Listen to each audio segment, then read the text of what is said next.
In the remote reaches of northwestern Utah, there is a valley shaped by wind, weather, and the long patience of the West. Grasslands stretch across the basin, shifting in slow waves as the breeze moves through them. Sagebrush dots the flats in silver-green clusters, holding the warmth of the sun and the memory of rain. The Raft River Mountains watch over the valley, ridges brushed with lingering snow long after winter has passed. Their slopes catch the shifting hours of the day, gold in the morning, and drawn in deep shadow as the sun slides across the sky. I have a reverence for this land that I cannot quite explain. It is a connection forged in blood and soil, stretching back generations to when my great-grandparents first settled this range. My grandparents were born into this place of rugged beauty. They ranched this high desert their entire lives, living in a tiny home we always called the Yost house, a weathered sanctuary that stood firm against the north wind. I remember my grandfather's hands, and I remember the cold. He had an arm that was nearly taken from him in a combine accident, a limb the machines tried to claim but couldn't quite finish. He would brush that arm against my cheek, and I could feel the strange, permanent chill of it. It was a reminder of the price this land demands of those who work it. Yet, those same hands tended to the green fields. I can still see him watching over the land, a silent sentinel at the edge of the alfalfa. He had a deep, quiet love for the green fields, those bright emerald patches carved out of the sage. He lived for the rains that kept the dust down and the hay tall. He knew the scent of a coming storm before the first drop ever hit the soil. To him, those fields were a promise kept, a testament to a lifetime of labor. My grandmother was the warmth that held the house together, a quiet, caring spirit that lived in the smell of the kitchen and the soft way she looked at the world. As the summer light softened to a honeyed amber, her voice would drift out across the valley, calling my name.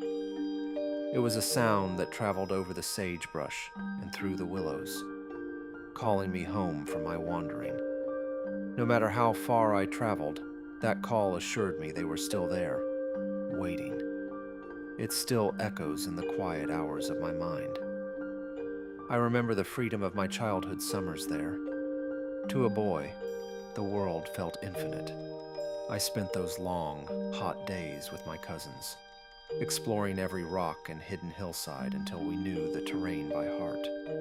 We would climb until our lungs burned, ruled only by the sun. In the center of it all stood the hill in front of the house, where Grandpa had hung an old tire swing from a sturdy branch, a heavy black pendulum that carried us out over the slope. And I remember the cold sting of the winters. We would return to the valley when the land was white and hushed, to cut our Christmas tree.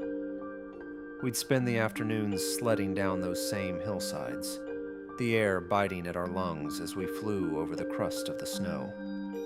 It was a place of seasons, each one leaving its mark on us. I remember George Creek, hidden beneath a thicket of tangled willows. I caught my first fish there, just a single willow branch for my pole, some line and a hook, standing on a little log bridge my grandpa had built to cross the water. It was just a simple crossing of timber, but it was the gateway to everything. I was too little then to know what to do with a catch, too small to even think of cleaning a fish myself.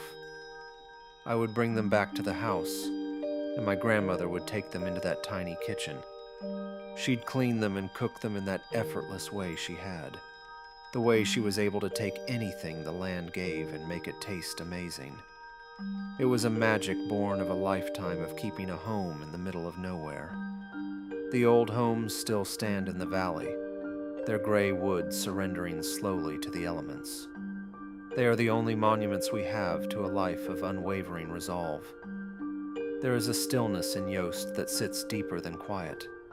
It is a calm held in the steady curl of the hidden water. and in the way the grass settles after the wind has passed. I find a peace here that the world cannot offer. It is a place that was loved, not because it was easy, but because it was home. In that quiet, enduring acceptance, the true spirit of Yost lingers on.